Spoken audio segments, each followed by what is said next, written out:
నమస్తే, నా పేరు చిరుమావళ్ళ సుబ్బారావు. ఈ రోజు కాకాని వారిపాలెం కోదాడి కొండల గారి చేను దగ్గరకు వచ్చానండి. లాస్ట్ వీక్ మనం వచ్చినప్పుడు చేను ఎట్లా ఉంది, ప్రజెంట్ చేను ఇప్పుడు ఎట్లా ఉంది ఒకసారి చేను చూడండి. లాస్ట్ విజిట్ లో మనం చూసినప్పుడు లైట్ కి అప్పుడే ఫ్లవరింగ్ కత్తి గ్రోత్ ఉంది. ఇప్పుడు ఆ ఫ్లవరింగ్ మొత్తం కాయ రూపంలో మారింది. ఇప్పుడు మంచి ఒక్కసారి చేనుకి వెళ్ళి కాయ సైజుకి వెళ్ళి ఒకసారి చూడండి. ఇప్పుడే కాయలు పడ్డాయండి. మంచి ఫ్లవరింగ్ స్టేజీలో ఉంది, మొక్క మంచి గ్రోత్ లో ఉంది.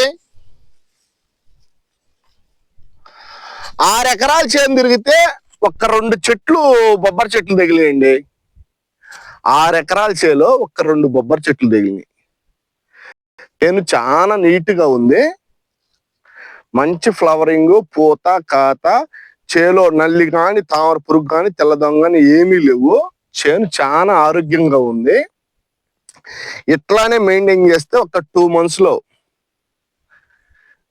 మనం అనుకున్న దిగుబడి రీచ్ కావడానికి అవకాశం ఉంటుందండి. చాలా బాగుంది చేను.